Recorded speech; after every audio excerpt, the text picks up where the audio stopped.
Assalamualaikum warahmatullahi wabarakatuh. Halo teman-teman, di sini saya Aisyah Aryuni akan menjelaskan tentang teori belajar sosial oleh Albert Bandura. Untuk tidak memperpanjangkan waktu, selamat menyaksikan. Nah, apa sih teori belajar sosial itu? Teori belajar sosial adalah suatu proses tingkah laku di mana kita mengamati bahkan meniru suatu pola perilaku orang lain atau masyarakat yang awalnya tidak tahu menjadi tahu.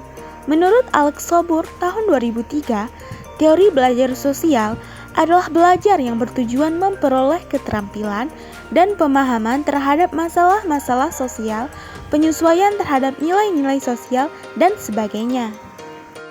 Selanjutnya, kita masuki materi teori kognitif sosial atau social cognitive theory yang dikemukakan oleh Albert Bandura. Albert Bandura menyatakan bahwa faktor sosial dan kognitif serta faktor perilaku memainkan peran penting dalam pembelajaran. Faktor kognitif berupa ekspektasi atau penerimaan siswa untuk meraih keberhasilan. Faktor sosial mencakup pengamatan siswa terhadap perilaku orang tuanya. Menurut Bandura, tahun 1986, ada 4 komponen dalam proses belajar meniru modeling melalui pengamatan, yaitu yang pertama, atensi atau memperhatikan. Sebelum melakukan peniruan terlebih dahulu, orang menaruh perhatian terhadap model yang akan ditiru. Keinginan untuk meniru model karena model tersebut memperlihatkan atau mempunyai sifat dan kualitas yang hebat, yang berhasil anggun, berkuasa, dan sifat-sifat lain. Dalam hubungan ini, Bandura memberikan contoh mengenai pengaruh televisi dengan model-modelnya terhadap kehidupan dalam masyarakat, terutama dalam dunia anak. Nah, yang kedua ada retensi atau mengingat. Setelah memperlihatkan dan mengamati suatu model, maka pada saat lain anak akan memperlihatkan tingkah laku yang sama dengan model tersebut. Anak melakukan proses retensi atau mengingat dengan menyimpan memori mengenai model yang dia lihat dalam bentuk simbol-simbol. Nah, yang ketiga ada memproduksi gerak motorik. Supaya bisa memproduksikan tingkah laku secara tepat, seseorang harus sudah bisa memperlihatkan kemampuan-kemampuan motorik. Kemampuan motorik ini juga meliputi kekuatan fisik. Nah, selanjutnya yang terakhir adalah ulangan penguatan dan motivasi. Setelah seseorang melakukan pengamatan terhadap suatu model, ia akan mengingatnya. Diperlihatkan atau tidak hasil pengamatan dalam tingkah laku yang nyata bergantung pada kemampuan atau motivasi yang ada. Nah, materi yang kedua ada eksperimen Albert Bandura. Eksperimen Albert Bandura meliputi eksperimen permodelan Bandura. Yang pertama ada kelompok A. Kelompok A ini disuruh memperlihatkan sekumpulan orang dewasa memukul, menumbuk, menendang, dan menjerit ke arah patung besar Bobo. Hasilnya, meniru apa yang dilakukan orang dewasa, malahan lebih agresif. Kelompok B. Kelompok B ini disuruh memperhatikan sekelompok orang dewasa bermesra dengan patung besar Bobo. Hasilnya, tidak menunjukkan tingkah laku yang agresif seperti kelompok A.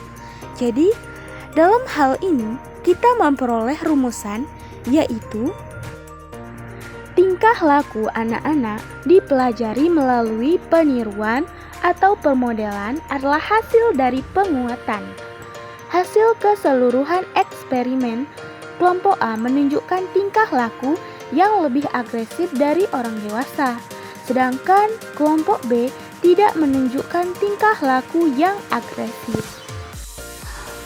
Untuk materi ketiga, kita masuki pada jenis-jenis permodelan. Yang pertama, ada peniruan langsung. Pembelajaran langsung dikembangkan berdasarkan teori pembelajaran sosial Albert Bandura. Yang kedua, peniruan tak langsung. Peniruan tak langsung adalah melalui imajinasi atau perhatian secara tidak langsung. Contohnya, meniru watak yang dibaca dalam buku dan memperhatikan seorang guru mengajarkan rekannya. Yang ketiga, ada peniruan gabungan. Peniruan jenis ini adalah dengan cara menggabungkan tingkah laku yang berlainan, yaitu peniruan langsung dan tidak langsung. Contohnya adalah pada pelajar. Nah, yang keempat ada peniruan sesaat atau seketika. Peniruan sesaat atau seketika adalah tingkah laku yang ditiru hanya sesuai untuk situasi tertentu saja. Contohnya, seperti menirukan gaya pakaian di televisi, tetapi tidak boleh dipakai di sekolah. Yang kelima ada peniruan berkelanjutan. Tingkah laku yang ditiru boleh ditonjolkan dalam situasi apapun. Contohnya, pelajar meniru gaya bahasa dari gurunya. Dalam teori belajar sosial dari Bandura memiliki kelebihan serta kekurangan. Berikut adalah kelebihan dari teori belajar sosial Bandura, yaitu yang pertama, teori belajar sosial Bandura lebih berfokus pada situasi yang mempengaruhi perilaku. Yang kedua, berfokus pada alat pengamatan perilaku sosial, emosional, dan motivasi. Yang ketiga, memberikan pengertian tentang gejala-gejala perkembangan anak. Yang keempat, memberikan pengertian mengenai peranan interaksi antar lingkungan dengan anak.